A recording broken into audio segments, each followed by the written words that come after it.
So now I'm just winging it.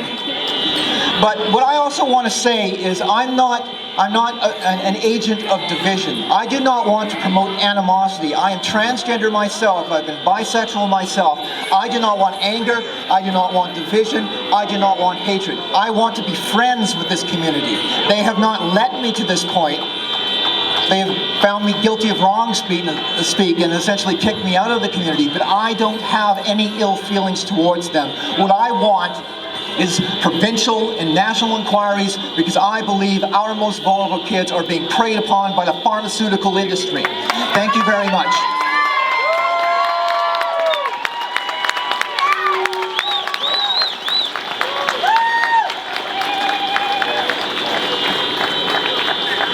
And we'll just get our next speaker up here.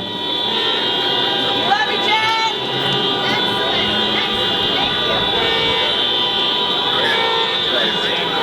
Okay, and by the way, you're not allowed to, if you got the name on recording or something, you're not allowed to put that onto the web, you're not allowed to write about it until we get the publication ban fully removed. It can only be said in a public setting like this. Thanks, Jenn. Yeah. Thank you so much, Jenn. Can I have a round of applause? One of the bravest people I know.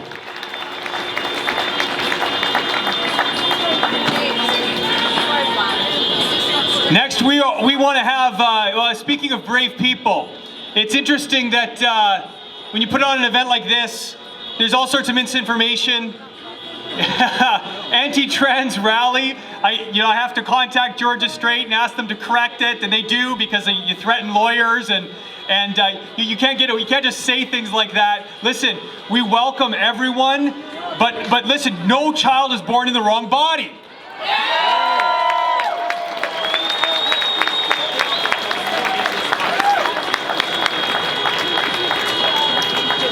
But it's interesting who the media wants to pick on the most, and it was fascinating to me that the person that they wanted to pick on the most in regards to this incredible lineup was our next speaker, Barry Neufeld.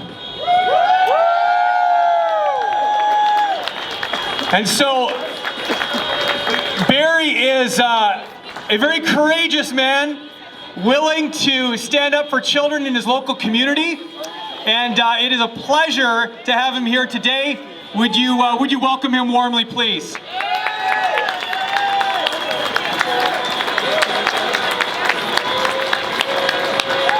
Good morning, and thank you for coming out to stand up and speak out. I'm honored to be included in your list of speakers. I'm especially honored to be on the same podium as Derek Sloan. We have one thing in common. We've both been kicked out of the Conservative Party. I was notified by email, and I have it framed hanging on the wall right beside my Community Hero Award, which I got from the Conservative Party only a month earlier. For those who know me, my objection to the gender fluid theories of Soji 123 has never had much to do with faith or religion. It is based on my many years of professional experience with emotionally damaged and traumatized children who are often victims of physical and sexual abuse. However, 3 years ago I made a prophecy that the day would come when the state would force parents to accept their child's decision to transition their sex, and if a parent objected, the child would be removed and placed in a home where they were free to explore their new identity. The hostile media mocked me and called me a religious nutcase who is now calling himself a prophet. Actually, I said that I hoped I would turn out to be a false prophet. But to my horror, what has taken place is far worse than what I predicted. I never imagined that a father who objected to his child being given cross-sex hormones would be jailed. Mind you, he breached court orders by identifying himself and his child. But he did it due to an unbelievably unjust decision of the court. He was ordered by the judge to lie about his child. This is the first time the court has ever ordered people to lie. If truth has deserted our courts, we are in trouble. Although it is too late to save his own child from damage, he wanted to use his experience to warn other families of what could happen. SOGI 123 is not inclusive, it is divisive. It has the potential to wreck families. So I have endured 3 years of insults, censures, put-downs, and calls for my resignation as a publicly elected school trustee.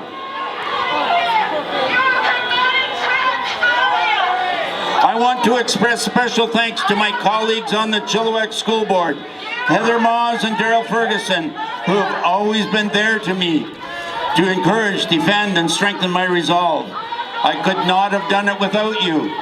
And I thank my hundreds of friends and supporters who continue to encourage me, even if I may have taken a couple of false steps.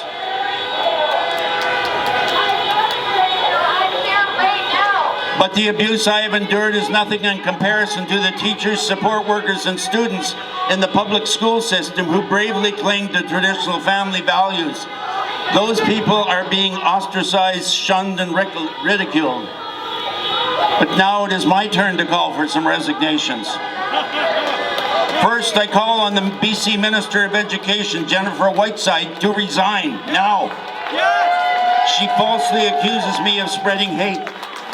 She spent a lot of money to investigate the Chilliwack School Board to try and find a way to get rid of me. It was a waste of time. The report was recently released, and one astute observer opined that it was so useless and unhelpful that this report would be perfect on the bottom of a parrot cage.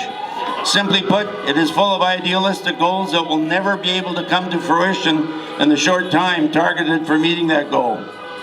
We have until October 31st, 2021 to ensure we are inclusive.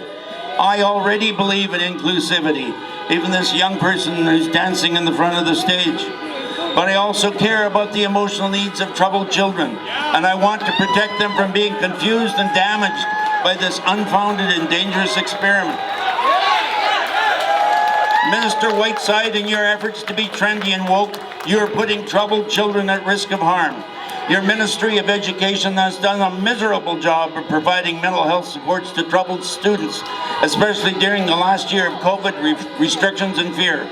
You seem to have only one solution for troubled kids: gender transition. I agree with Kiara Bell, who said, I also call on professionals and clinicians to create better mental health services and models to help those dealing with gender dysphoria. I do not want any other young person who is distressed, confused, and lonely as I was to be driven to conclude that transition is the only possible answer. Minister Whiteside, your policy of affirmation only is destroying many lives, and in particular, your policy has destroyed the family of ABCD. Secondly, I call on Stephanie Higginson, President of the BC School Trustees Association.